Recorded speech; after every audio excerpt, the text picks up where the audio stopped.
그 복을 주신 그 복을 예수 그리스도 안에서 주셨고, 그 복을 주신 목적은 우리가 하나님 앞에 거룩하고 흠이 없게 하시려고, 또 우리가 하나님의 영광을 찬양하도록 그렇게 우리에게 그럴 목적으로 우리에게 복을 주셨다라고 말씀을 했습니다. 어떻게 지난주에 하나님 많이 찬양하셨습니까? 이게 이제 말씀을, 중요한 거는 이 말씀을 들으시고 이 말씀을 내 삶에 어떻게 적용을 하느냐가, 이 말씀의 능력이 내 안에서 일어나느냐 안 일어나느냐가 결정이 되는 겁니다. 그래서 정말 우리가 이 말씀을 듣고 그렇구나 하고 그냥 흘러가면 하나님의 말씀의 역사가, 능력이 우리에게 안 일어나는 거죠. 그래서 우리가 말씀을 들은 후에는 반드시 이 말씀을 내 삶에 어떻게 적용할 건지, 이 적용이 굉장히 중요해요. 적용을 반드시 어떤 형태로든 길거리를 가면서 찬양을 하셔도 되고, 뭐 꼭 노래로만 찬양을 하는 건 아니잖아요. 기도로 찬양을 하셔도 되고, 또 다른 사람 앞에 나의 간증을, 다른 사람한테 이렇게 간증을 하셔도 되고, 복음을 전하셔도 되고, 그게 여러 가지로 우리 삶 속에 나타나야 그게 하나님의 말씀이 내 삶 속에 적용을 해서 그 말씀의 능력이 우리에게 나타나게 됩니다. 저는 이제 지난주에는 그냥 이 포항에서 근무하는 시간이 좀 많아가지고, 저는 포항 근무하고 이제 퇴근하면은 한 6시 퇴근하니까 한 6시 한 반쯤 되면 뭐 그냥 별 생각 없이 내가 교회에 오게 되더라고요. 그래서 교회에 오니까 아무도 안 계셔서 혼자 저 기타 입고 하니까 기타 좀 치고 그냥 찬양 좀 하고 말씀 좀 이렇게 보고, 그리고 이제 한 10시나 이렇게 되게 이제 집에 들어가게 시간이 좀 많았어요. 그래서 여러분들도 시간이 되시면 퇴근할 때 이렇게 한번 또 시간이 나실 때 오셔서 교회에서 마음껏 찬양하시고 또 말씀 보시고 기도하고, 또 아침에 우리 아내가 아침에 나온다, 교회에 온다 하더라고요. 그래서 저도 이제 토요일 날 우리 아내 따라서 또 아침에 나와서, 또 우리 또 이하순 권사님도 아침에 나오시더라고요. 나와서 같이 찬양하고 말씀 보고 이렇게 가니까 마음이 굉장히 좋더라고요. 그래서 그렇게 우리 찬양하라 하셨으니까, 말씀에 찬양하라고 하셨으니까 그런 삶을 사시기를 기도를 드립니다. 오늘은 이제 이어서 1장 15절에서 23절 말씀을 통해서 지혜와 계시의 영을 너희에게 주사 그분을 알게 하시고, 이 말씀을 중심으로 같이 말씀을 나누고자 합니다. 말씀을 보시면 오늘 15절 16절에 보면 사도 바울이 기도하면서 이 감사하는 게 있어요. 15절에 보면 이러므로 주 예수님을 믿는 너희의 믿음과 모든 성도들 향한 사랑에 대해 들은 뒤에 나도 기도할 때 너희에 관하여 말하며 너희로 인해 감사드리는 것을 그치지 아니하고. 그래서 사도 바울이 그 에베소 성도들의 그 믿음과 그리고 모든 성도들을 향한 사랑에 대해서 듣고, 그리고 기도할 때 그것을 가지고 말을 하며, 그리고 그것에 대해서 감사하는 것을 볼 수가 있습니다. 사도 바울은 에베소 성도들의 그 믿음과 그 사랑에 대해서 하나님께 참 감사를 하고 있는 것을 알 수가 있어요. 그래서 정말 그런 생각을 해봐요. 정말 누군가가 나를 위해서 기도할 때 나의 믿음과 나의 사람들을 향한 사랑에 대해서 감사하는 마음으로 기도하는가, 아니면 그 생각할 때마다 근심이 되고 이렇게 마음에 어려움이 되는, 그렇지는 않은가. 우리가 누구에게 기억될 때, 정말 그를 위해서 기도하게 될 때 정말 그 생각을 하게 되면 그의 믿음과 사람들 향한 그런 사랑의 그런 삶을 보면서 그분을 대해서 하나님께 감사하는 그런 우리의 삶이 참 되어야 한다. 그걸 좀 이 말씀 통해서 이렇게 좀 생각을 좀 하게 되었습니다. 사도 바울은 기도하면서 감사를 드리는 것을 그치지 않았다고 얘기를 하고 있습니다. 그래서 정말 우리들도 우리가 서로 형제 자매님들 위해서 기도하는 것을 정말 그치지 않고 시간 날 때마다 생각날 때마다 이렇게 기도를 하시는 그런 형제 자매들 되시길 기도를 드립니다. 그렇게 하면서 사도 바울은 4가지의 기도를 하고 있어요. 정말 우리의 기도의 삶을 돌아보게 하는 그런 기도의 내용인 것을 참 볼 수가 있습니다. 사도 바울은 뭘 위해서 기도하냐면, 첫 번째, 우리 주 예수 그리스도의 하나님 그 영광의 아버지께서 지혜와 계시의 영을 너에게 주사 그분을 알게 하시고. 첫 번째 기도 제목이 뭐냐면, 모르겠어요. 정말 우리 한국 교회 교인들의 첫 번째 기도 제목이 뭔지는 잘 모르겠지만, 자녀들 좋은 대학, 승진, 여러 가지 세상적인 것들이 많이 있을 것 같아요. 그러나 사도 바울의 첫 번째 기도 제목은 뭐냐면, 우리에게 아버지께서 지혜와 계시의 영을 너에게 주사 그분을 알게 하시고. 이게 첫 번째 기도 제목이에요. 지혜와 계시의 영을 주사 하나님을, 또 우리 주 예수 그리스도를 알게 하시고. 이게 첫 번째 기도 제목입니다. 두 번째는 너희의 지각의 눈을 밝히사 그분의 부르심의 소망이 무엇이며. 두 번째 기도 제목은 그분의 부르심의 소망이 뭐냐. 세 번째 기도 제목은 성도들 안에 있는 그분의 상속 유업이 얼마나 풍성한 거냐. 네 번째 기도 제목은 그분의 강력한 권능의 활동에 따라 믿는 우리에게 베푸신 바 그분의 지극히 큰 권능이 어떤 것인지, 우리에게 날마다 베풀어지는 하나님의 그 크신 권능이 도대체 어떤 건지, 그거를 알기를 간절히 원했다라고 말씀을 해주고 있습니다. 그러면서 너희가 알게 하시기를 구하노라 하면서 기도를 마치는 것을 볼 수가 있어요. 정말 우리의 기도 제목과 이렇게 한번 비교를 이렇게 해보십시오. 우리의 기도 제목은 어떤가? 우리 골로새서 잠깐 찾아보겠습니다. 골로새서 1장, 이 말씀을 이렇게 옆에 이렇게 비춰놓고 골로새서 1장을 이렇게 해서 비교를 한번 해보도록 하겠습니다. 골로새 1장에 보면 사도 바울이 기도하는 장면이 또 나와요. 골로새 1장 9절에서 13절에 보면 사도 바울의 기도 장면이 또 나와요. 사도 바울은 늘 뭘 위해서 기도를 했는가? 9절에 보시면 이런 까닭에 우리도 그것을 듣던 날부터 너희를 위해 기도하기를 그치지 아니하고 또 너희가 모든 지혜와 영적인 깨달음에서 그분의 뜻을 아는 것으로 채워지며. 사도 바울의 첫 번째 기도 제목은 마찬가지예요. 지혜와, 아까는 지혜와 계시의 영을 달라고 했는데 지혜와 영적인 깨달음에서 그분의 뜻을 아는 것으로 채워지며.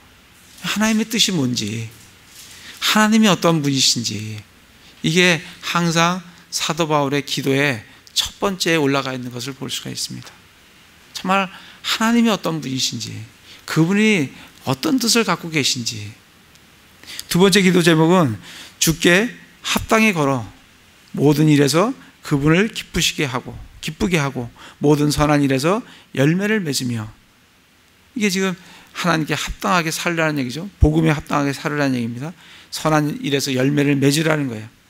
그러면서 하나님을 아는 것에서 자라나고, 하나님에서 아는 것에서 자라가라고 에베소서에서 기도하는 내용과 동일한 것을 참 볼 수가 있습니다. 11절에 보면 그분의 영광스러운 권능에 따라, 아까 에베소서에도 우리에게 베푸신 그 권능이 얼마나 큰지 알기를 원한다라고 했는데, 여기서도 동일해요. 그분의 영광스러운 권능에 따라 모든 강력으로 강건하게 되며 기쁨으로 모든 인내와 오래 참음에 이르고. 그래서 하나님의 그 권능이 우리의 삶 속에 임하게 되고 우리 안에 역사하시게 되면 어떻게 된다고요? 권능에 따라 모든 강력으로 강건하게 되며 우리가 강건한 삶을 살게 됩니다.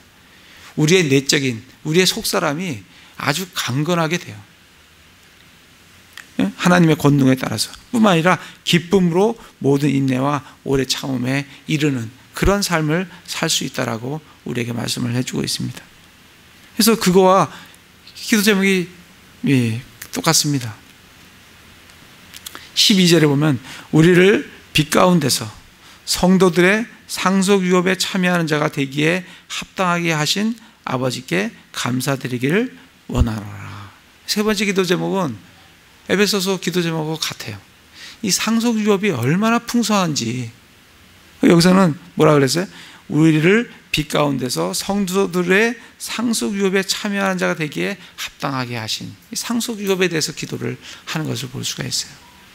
그래서 사도 바울의 기도는 이게 에베소에서만 기도하는 것이 아니라 골로새서에서도 동일하게 늘 사도 바울의 마음에 사로잡고 있는 것은 이러한 말씀이, 이러한 기도 제목이 그를 사로잡고 있었다. 그것을 우리가 알 수가 있습니다. 그래서 정말 우리의 기도 제목도 정말 지혜와 계시형을 주사 하나님을 알게 하시고 그분의 뜻을 알게 하시고 그분께서 우리에게 계시하신 그 계시의 신비들을 우리가 알게 되며 또 뿐만 아니라 우리에게 주신 상속 유업의 풍성함이 정말 얼마나 큰지 또 우리에게 날마다 역사하시는 그 권능이 얼마나 놀라운 권능이신지 또 우리를 부르신 부르심의 그 소망이 무엇인지 그를 정말 알고 알기를 원하고 그리고 그를 알고 이 세상에 소망을 두지 않고 하나님께 소망을 두는 그것을 알게 될 때 이 세상에 소망을 두지 않고 하나님께 소망을 두는 삶을 살게 된 것을 우리가 볼 수가 있습니다. 다시 에베소서 가서 17절에 그러면 사도 바울이 우리 주 예수 그리스도의 하나님 곧 영광의 아버지께서 지혜와 계시형을 너에게 주사 그분을 알게 하시고 지혜와 계시형을 주시면 무엇을 알 수 있냐면 하나님이 어떤 분인지 그분이 어떤 분인지 그걸 우리가 알 수가 있어요.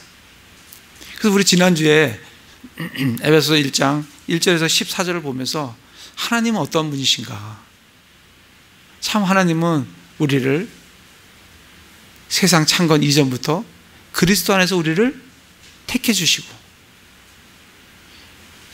예지를 통한 우리를 예정하셔서 정말 우리를 자기의 아들로 입양해 주시고 또 우리를 받아주시고 우리를 구속해 주시고 뿐만 아니라 우리에게 하나님의 그 신비로운 것을 지혜와 분별력을 주셔서 그것을 깨닫게 하시고 우리의 상속 유업을 주시고 그리고 우리가 구속받을 그날까지 성령으로 우리를 봉인해 주시고 그리고 상속 유업의 보증이 되주시겠다고 성령께서 보증이 되겠다고 하시는 그런 하나님을 우리가 이 말씀 속에서 우리가 알 수가 있고 깨달을 수가 있습니다. 그것은 지혜와 계시형을 주실 때 이 말씀을 읽어도 이게 무슨 말씀인지 모르는 사람이 많습니다.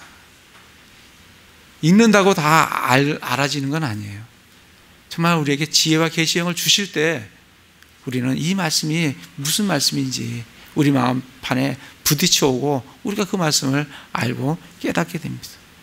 그래서 정말 하나님께서 그 예수님 안에서 그걸 우리에게 주셨다는 그리고 자신의 깊으신 뜻에 따라서 목적에 따라서 그리고 결국 하나님을 찬양하게 하도록 하셨다는 것을 그런 것을 우리가 깨닫게 되는 것을 볼 수가 있습니다. 아까 골로새 1장 9절에서도 우리에게 지혜와 분별력을 주셔서 하나님의 뜻을 아는 것으로 채워진다라고 말씀을 해 주셨어요. 에베소 1장 위로 올라가셔서 8절 9절에 보시면 그 은혜 안에서 그분께서 우리에게 모든 지혜와 분별을 넘치게 하사 친히 자신 속에서 작정하신 자신의 선하신 기쁨에 따라 자신의 뜻의 신비를 우리에게 알려주셨으니.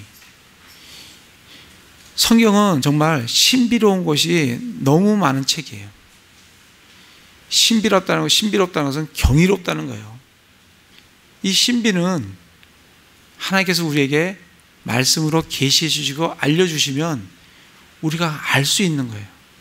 근데 그걸 어떻게 알 수 있냐면 그분께서 우리에게 모든 지혜와 분별을 넘치게 해주시면 우리가 그 하나님의 신비를 알 수가 있게 되는 거예요.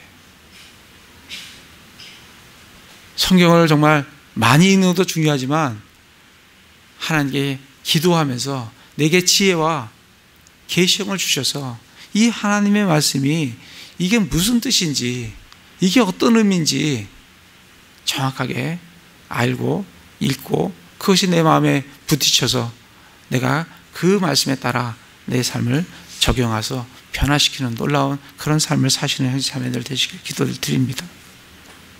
신비를 알려주셨어요. 에베소서 3장 그 뒷장 넘겨서 이 신비에 대해서 사도 바울이 3장 3절에 보시면 그 계시로 그분께서 내게 그 신비를 알리셨나니 그것은 내가 전에 몇 마디 말로 적은 것과 같으니라. 그것으로 말미암아 너희가 읽을 때에 그리스도의 신비에 대하여 내가 알고 있는 바를 깨닫게 되리라. 성경 말씀 읽을 때 그 신비를 알게 된다는 거예요. 그러면서 5절 6절에 이 신비가 뭔지에 대해서 말씀을 해주고 있습니다. 그분께서는 이제 자신의 거룩한 사도들과 대언자들에게 성령을 통해 이 신비를 계시한 것 같이 다른 시대에서는 사람들의 아들들에게 그것을 알리지 아니하셨는데 사도 바울에 계시된 이 신비는 다른 세대들에게는 알려지지가 않은 신비예요. 누구에게 알려졌어요?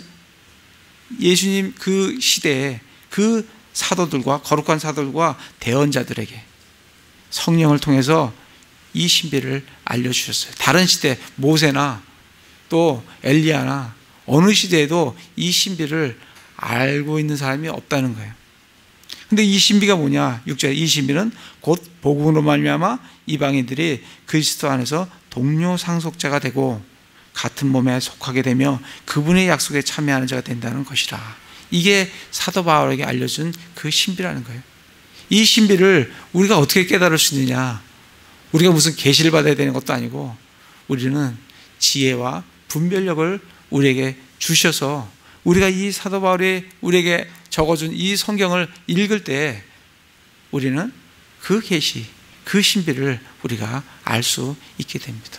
그래서 정말 형제자매들 자신을 위해서 또 우리 교회를 위해서 그런 기도를 해주시기 바랍니다. 정말 지혜와 계시형을 주셔서 하나님이 그분을 알게 하시고 그분의 뜻을 알게 하시고 그리고 그분의 신비를 정말 우리가 풍성하게 알게 되기를 그런 기도를 해주시기를 바랍니다.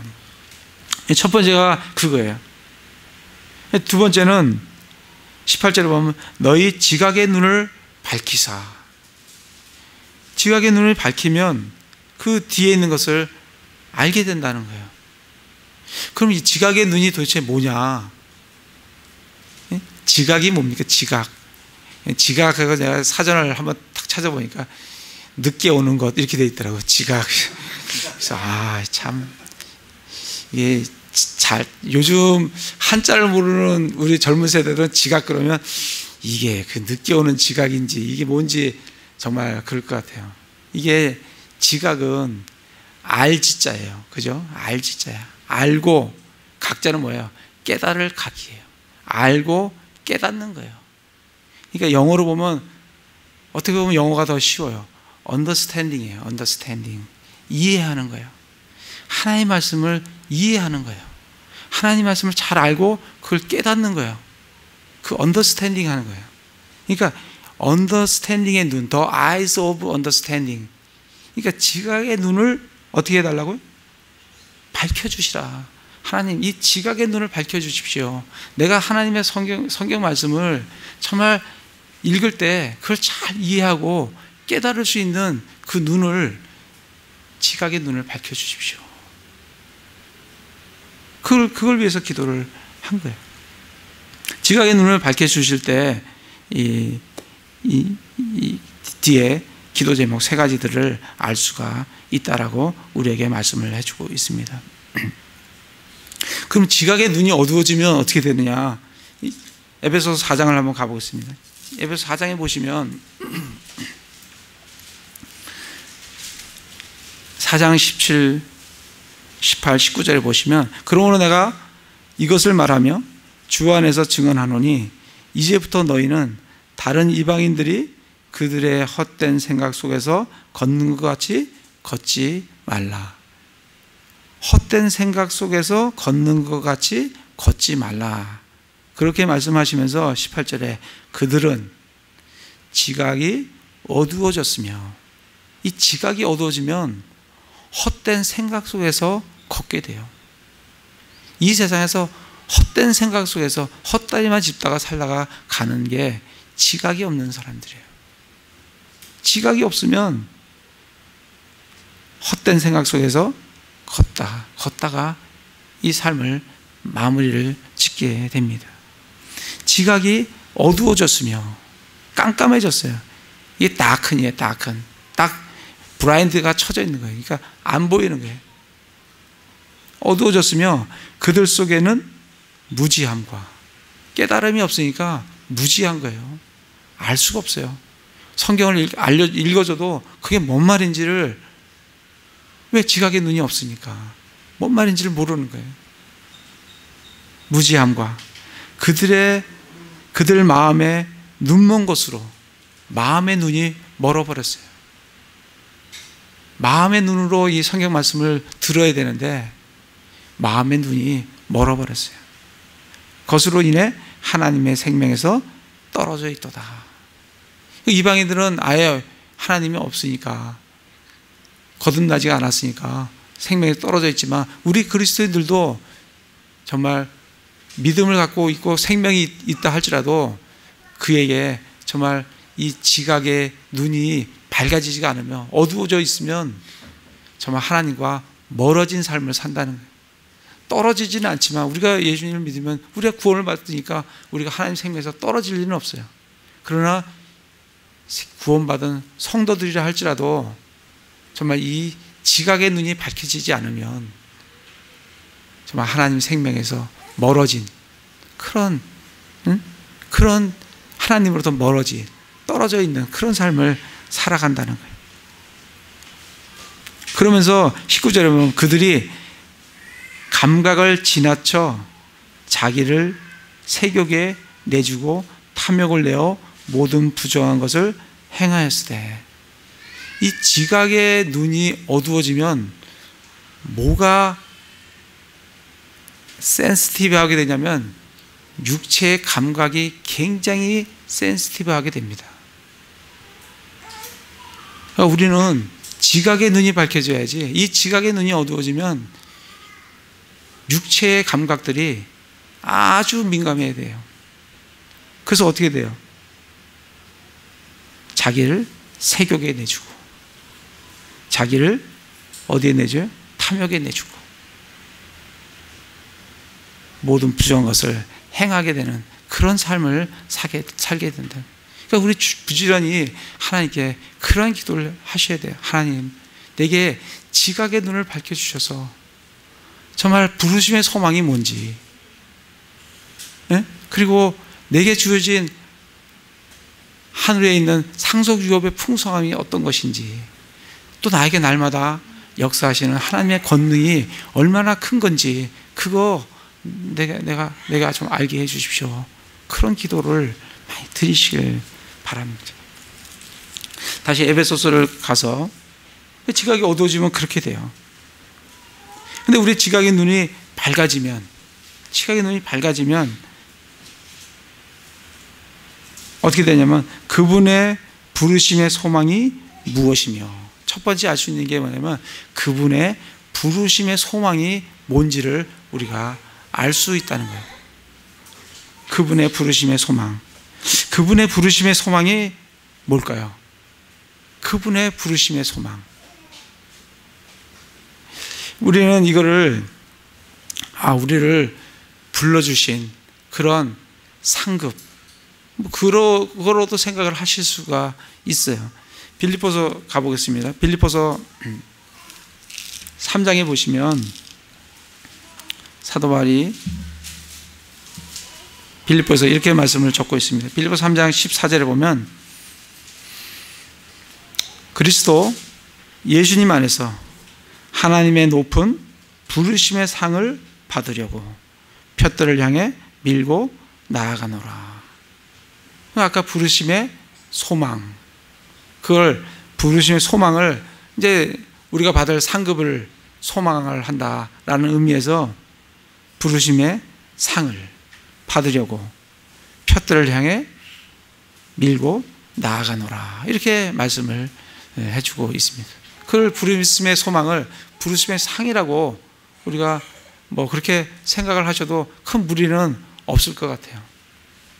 근데 우리가 좀 생각을 좀 해야 될 게, 정말 우리 그리스도인들이 갖고 있는 소망이 도대체 뭔가, 이 소망이 하늘에 있는 그 상급, 그것만인가, 아니면 이 소망이 무슨 다른 어떤 의미가 있는 것은 아닌가. 우리가 그걸 성경에서 말하는 소망이 뭔지, 그거에 대해서 우리가 좀 살펴볼 필요가 있습니다. 디모데전서 가보겠습니다. 디모데전서 1장을 가보겠습니다.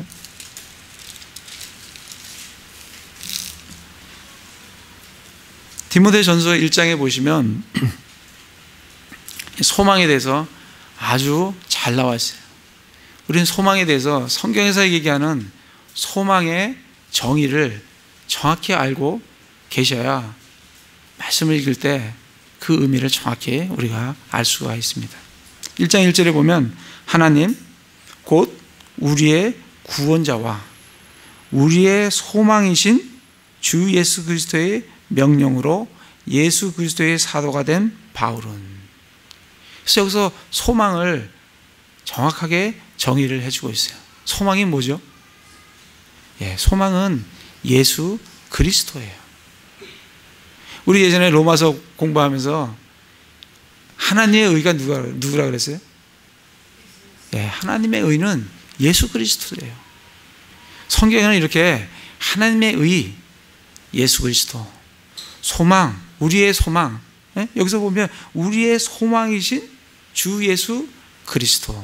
그러니까 우리가 소망이 저 하늘에 있는 상급만이 우리의 소망이 아니야. 그건 상급의 소망의 한 일부분이고, 우리의 소망은 뭐냐면 예수 그리스도가 우리의 소망이다라고 말씀을 해주고 계세요. 히브리서로 가보겠습니다. 히브리서 6장. 히브리서 6장 18절부터 보시면 소망에 대해서 아주 또 잘 나와 있습니다. 6장 18절에 보면 이것은 우리 앞에 놓인 소망을 붙잡으려고, 우리 앞에 소망이 놓여 있어요. 우리는 그 소망을 붙들어야 돼요. 6장 18절에 우리 앞에 놓인 소망을 붙잡으려고. 19절에 가면 우리에게 있는 이 소망은 하면서 연결이 되어집니다. 이 소망은 혼의 닷과 같아서. 닷 아시죠? 닷. 돛이 아니고 닷입니다. 돛은 갈 때 이렇게 방향 잡아서 잘 가는 거고, 닷은 배가 풍랑을 만났거나 여러 가지 정박을 할 때 닷을 내려요. 그래서 딱 다시 딱 이 바닥에 닿으면 배는 그 닷을 중심으로만 쫙 움직입니다. 그러니까 멀리 가지 않는 거죠. 풍랑을 쳐도 멀리 안 갑니다. 이게 소망이 뭐 같다고요? 혼의 닷과 같다고요. 확실하고 굳건하여 휘장 안에 있는 것 속으로 들어가나니. 이 휘장 안으로 들어간다는 거예요. 이 소망이 휘장 안으로 들어갑니다. 그죠? 그 휘장 안에는 뭐가 있어서 들어가죠? 휘장 안에는 지성소가 있어요. 우리 성막을 보면 휘장이 쳐져 있고, 휘장을 탁 열면 그 지성소가 있어요. 거기에는 누구만 들어가냐면 1년에 한 번 대제사장만이 들어갈 수 있는 곳이 그 지성소예요.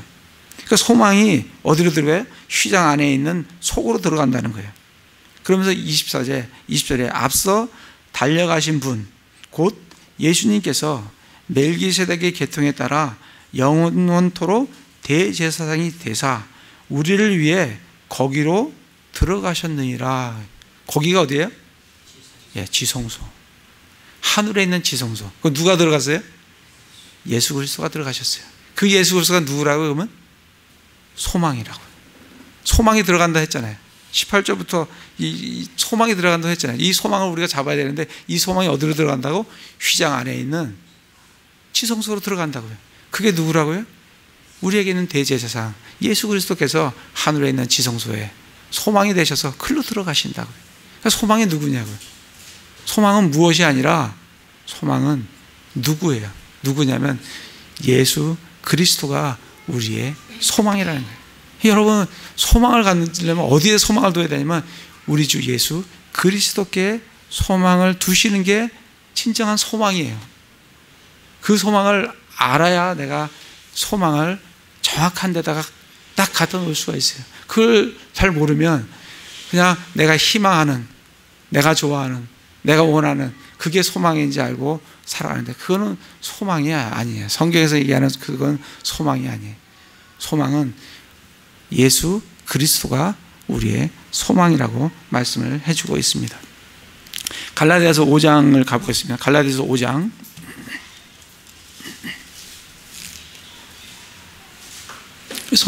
그래서 성경은 이렇게 소망을 이렇게 표현을 해주고 있어요. 그래서 그 말씀을 우리가 잘 이렇게 알고 깨달으면 이 소망이 예수님을 얘기를 하는구나 하는 것을 우리가 성경 곳곳에서 우리가 알 수가 있습니다. 갈라디아 5장 5절에 보면 우리가 성령을 통해 믿음으로 의의 소망을 기다리라니. 뭘 기다려요? 의의 소망을 기다려요. 의가 누구예요? 하나님의 의는 예수님이에요. 소망은 누구예요? 예수님이에요. 그걸 합쳐서 의의 소망이라고. 의의 소망을 기다린다잖아요. 누굴 기다려요? 의의 소망이신 예수 그리스도를 우리가 기다린다고요. 그죠? 우리가 성령을 통해 믿음으로 의의 소망을 기다린다고요.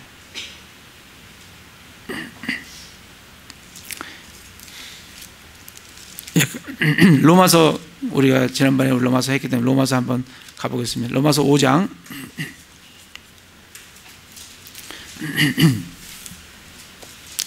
로마서 5장 2절에 보면 또 우리가 그분을 통해 지금 우리가 서 있는 이 은혜 안에 믿음으로 들어감을 얻었으며, 우리가 그분을 통해 우리가 서 있는 이 은혜 안에 뭘 통해서 믿음으로 들어갔다는 거예요. 그렇죠? 믿음으로 우리는 그 은혜 안에 들어갑니다.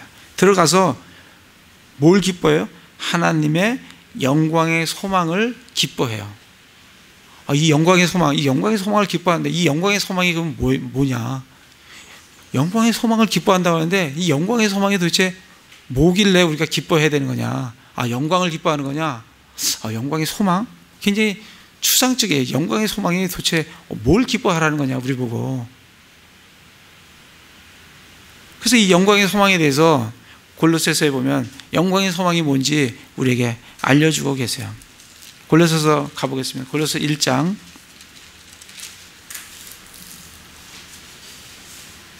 27절에 보시면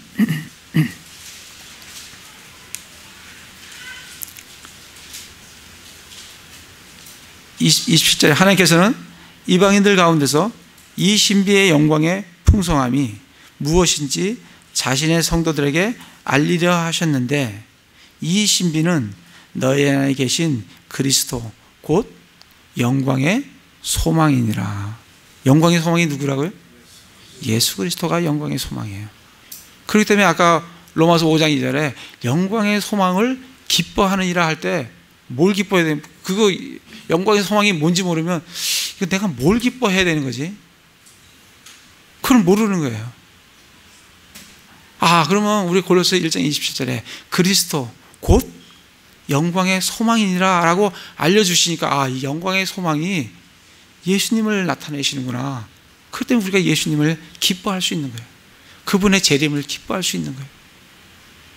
그분에 대한 부활의 소망을 기뻐할 수 있는 거예요. 그래서 소망이 그렇다고요. 영광의 소망이시요 의의 소망이시요 우리의 소망이신 그분이 누구냐면 예수 그리스도라고 그렇게 말씀을 해주고 계십니다. 시간이 좀 많이 없으니까 한 구절만 더 찾아보고 사도행전 26장을 가보겠습니다. 나머지는 이따 성경 공부할 때 또 같이 나누도록 그렇게 하겠습니다. 사도행전 26장에 보면 26장 6절 7절 보겠습니다. 지금 내가 서서 재판받는 것은 사도 바울이 지금 재판을 받고 있어요. 예루살렘에서 재판을 받고 있는 것은 하나님께서 우리 조상들에게 하신 약속의 소망으로 인함이니 자기가 뭐 때문에 재판받는다고요? 약속의 소망 때문에 지금 재판받는다는 거예요. 그러면서 7절에 우리 12지파는 밤낮으로 끊임없이 하나님을 섬기며 이 소망에 이르기를 바라는데 아그리빠 왕이여 이 소망으로 인해 내가 유대인들에게 고소당하였나이다. 사도 바울은 왜 고소당했죠? 예수 그리스도 전하다가 고소당한 거예요. 그러니까 이 소망, 사도 바울이 지금 얘기하고 있는 이 약속의 소망, 자기의 유대인들이 그렇게 이루고자 하는 그 소망, 자기가 지금 재판받고 있는 이 소망, 이게 누구라고요? 이게 예수 그리스도라는 걸 우리가 알 수가 있어요. 이 소망 때문에 지금 재판받는다잖아요.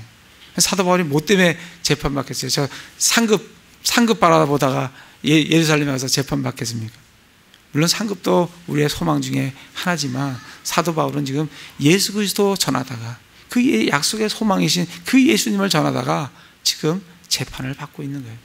그 약속의 소망이 누구냐면 예수 그리스도인 것을 우리가 알 수가 있습니다.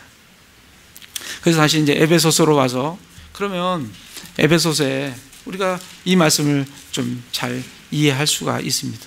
에베소서 1장 18절에 너의 지각의 눈을 밝히사 그분의 부르심의 소망이 무엇이며 이것을 아까 같이 부르심의 상을 이렇게 소망을 상으로도 이렇게 이해를 할 수 있지만 우리가 앞에 의의 소망이시요 또 영광의 소망이시요 또 약속의 소망이시요 우리의 소망이신 이걸 이해를 한다고 하면 우리를 불러주신 그 소망 예수 그리스도 그분이 어떤 분인지를 알기를 지각의 눈이 열리면 그 부르심의 소망 우리를 불러주신 그 소망이신 예수 그리스도를 우리가 알게 된다는 것을 이해할 수가 있을 것으로 생각을 합니다.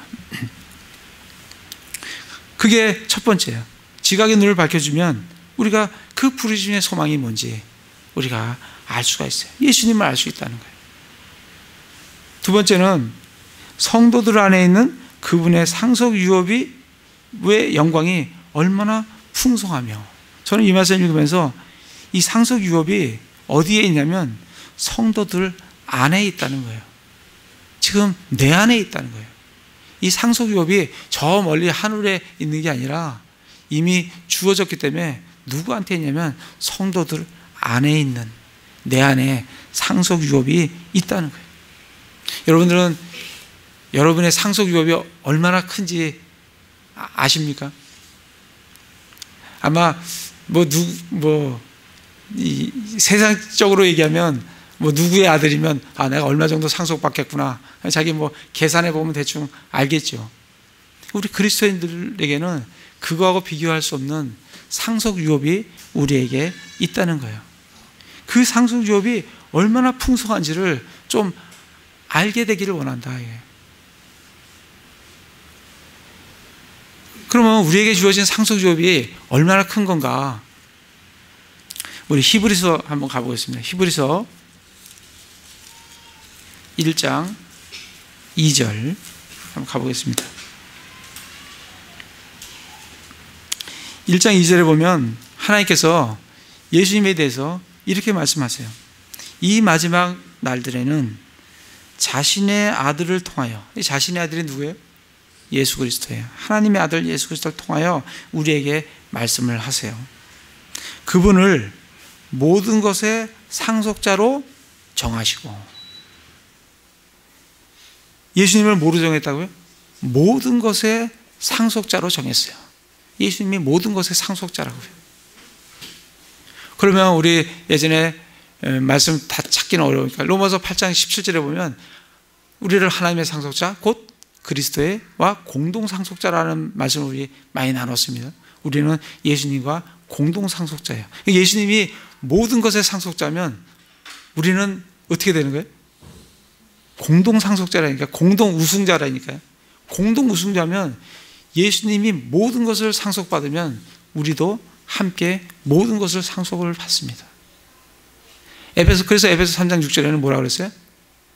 그리스도 안에서 그리스도의 동료 상속자다. 그렇게 말해요. 동료 상속자라는 것은 예수님 안에서 우리 장자님이나 저나 서로 동료 상속자라는 거예요. 뿐만 아니라 예수님과 우리가 동료 상속자라는 거예요. 그게 공동 상속자라는 의미예요. 우리는 하나님께서 이 세상 모든 것을 누구에게 주기로 결정했냐면 예수 그리스도에게 상속자로 결정을 하셨어요. 근데 우리는 예수 그리스도를 믿음으로 말미암아 예수님과 뭐예요? 공동 상속자예요. 예. 뿐만 아니라 예수님께서 그러면 이 공동 상속자가 진짜 구체적으로 그러면 뭘 받는가? 요한일서 3장 2절에 가보겠습니다. 요한일서 3장 2절.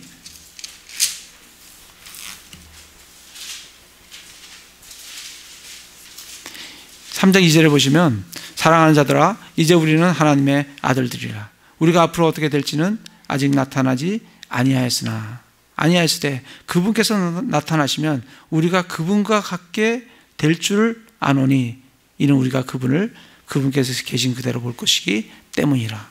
먼저 첫째, 우리는 예수님과 동일한 형상이 됩니다.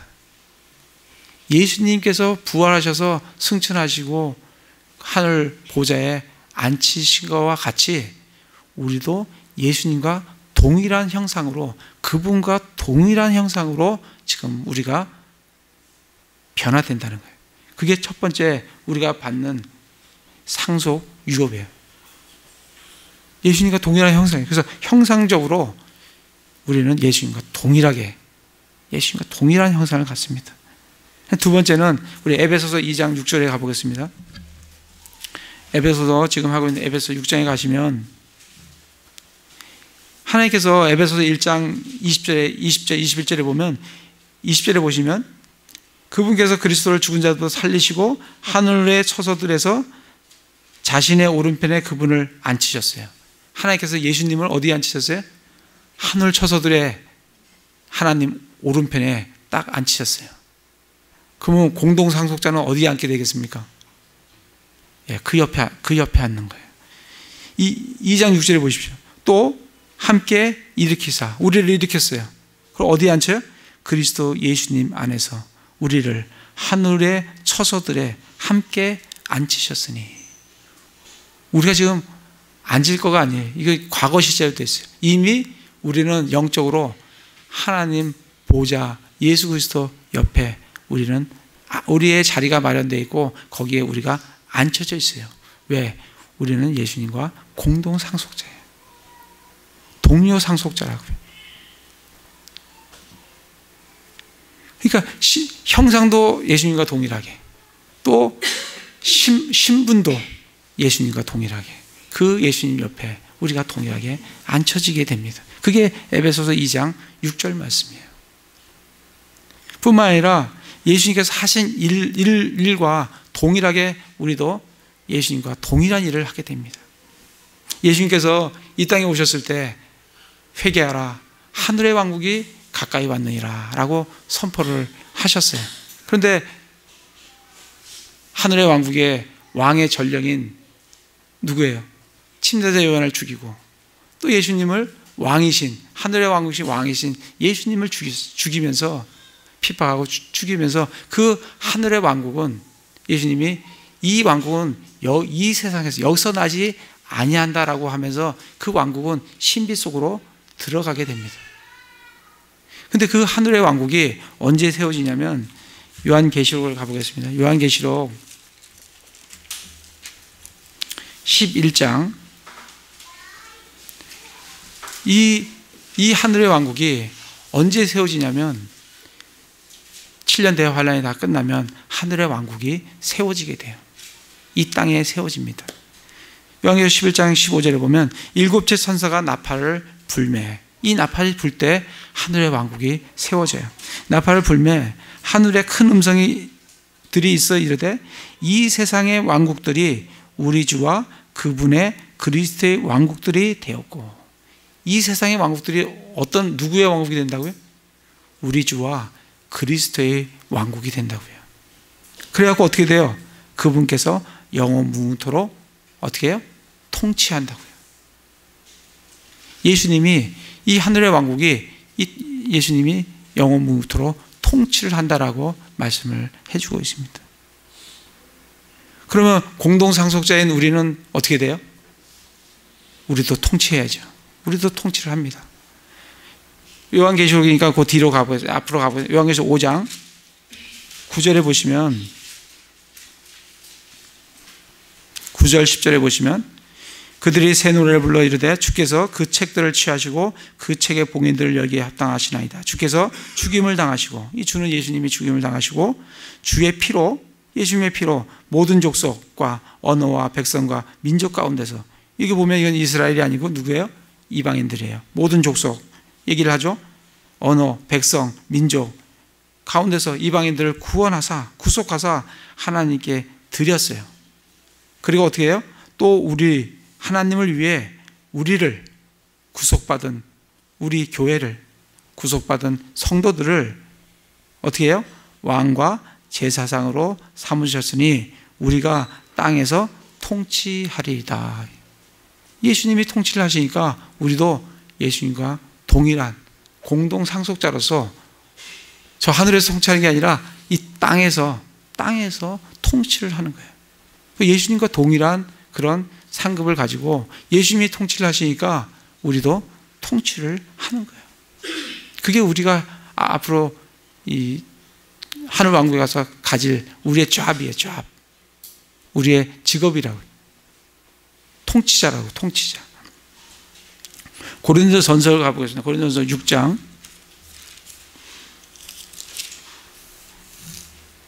그래서 고린도전서에서 사도 바울이 우리 성도들을 뭐라고 얘기하냐면 고린도전서 6장 2절에 성도들이 세상을 판단할 것을 너희가 알지 못하느냐.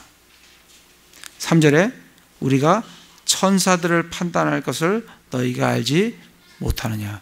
우리는 세상도 판단하고 또 천사들까지도 우리 구원받은 성도들이 판단을 합니다. 그러니까 우리에게 예수님과 함께 공동상속자라는 그 신분이, 그 위치가 얼마나 놀라운 건지 몰라요. 요즘은 상속받으면 그냥 뭐 재물만 상속받습니다. 돈만 상속받죠, 그냥. 근데 이 로마 시대 때, 이때 상속자는 돈만 받는 게 아니에요. 그분의 명예, 그분의 지위, 권세, 모든 걸 다 받는 게 상속자예요. 그게 상속자의 의미예요. 근데 요즘은 상속자가 저거 돼서 재물만, 그러니까 상속자의 그걸 올리기 위해서 막 부정해서 막 이렇게 하는데 지금 상속의 개념하고는 전혀 달라요. 로마 시대의 상속, 그 개념 하에 이 말씀을 우리에게 주시는 거예요. 우리의 상속의 개념은 어떤 재물만 받는 게 아니에요. 모든 명예, 권세, 권위, 모든 걸 다 물려받는 게 상속자입니다. 그래서 우리에게 주시는 상속은 그런 상속이다. 이것을 우리가 알 수가 있습니다. 다시 에베소서에 가서, 그래서 우리에게 그분의 상속 유업의 영광이 얼마나 풍성한지 이거를 알게 되기를 원한다는 거예요. 그리고 19절에 그분의 강력한 권능의 활동에 따라 믿는 우리에게 베푸신 바 그분의 지극히 큰 권능이 어떤 것인지 너희가 알게 되기를 원한다. 세 번째 알게 되기를 원하는 것은 우리에게 베푸시는 그 권능이 얼마나 큰 거냐. 그 권능이 얼마나 커요. 20절에부터 보면 그 권능이 나와 있어요. 하나님의 권능이 얼마나 크냐면 그분께서 그리스도를 죽은 자들로부터 살리세요. 이 세상에 이런 권능 갖고 있는 사람이 있어요? 없어요. 하나님은 죽은 자를 살려요. 또 그뿐만 아니라 하늘의 처소들의 자신의 오른편에 그분을 앉히세요. 순식간에 나중에 우리가 정말 휴거되면 우리는 순식간에 저 하늘왕국에 올라갑니다. 올라가서 어디에 앉혀져요? 예수님 왕자 옆에 우리의 자리가 마련된 그곳에 우리가 앉게 돼요. 그게 하나님 권능이에요. 또 21절에 보면 그분을 모든 정사와 권능과 강력과 통치와, 이건 천사들의 어떤 직분 이름들이에요. 영적인 존재들이에요. 그죠? 이 세상뿐만 아니라 오는 세상에서 불리는 모든 이름보다 훨씬 위에 두셨어요. 예수님을. 그리고 그분을 교회의 머리로 우리에게 주셨다라고 말씀을 해주고 계십니다. 그래서 정말 우리에게 주신 그 권능은 동일해. 우리도 일으켜서 우리도 하늘로 채워 올려가서 예수님 보좌 옆에 우리의 마련된 그 자리에 우리가 앉게 되는 거예요. 그리고 여러 가지 권능들이 그건 많이 있는데 이건 나중에 같이 성경 공부하면서 또 나누도록 하고, 그래서 정말 오늘 말씀을 마무리를 하면 정말 우리가 기도해야 될 것은 우리에게 지혜와 계시의 영을 주사 그분을 알게 하시고, 그리고 우리 지각의 눈을 밝혀주셔서 정말 부르심의 소망이신, 우리의 소망이신 예수님이 어떤 분이시며, 또 우리에게 주신 그 상속 유업이 얼마나 큰 거며, 또 우리에게 역사하시는 그 권능이 얼마나 놀랍고 큰 건지 그거를 깨달으며 또 그것을 알며 정말 이 세상에 소망을 두지 않고 우리의 소망이신 예수 그리스도를 바라보면서 그분이 다시 오실 것을, 그분이 다시 오실 때 우리가 놀랍게 부활해서 그분과 같이 될 거라는 그 소망 가운데 살아가시는 형제 자매들 다 되시기를 기도를 드립니다. 제가 기도하겠습니다.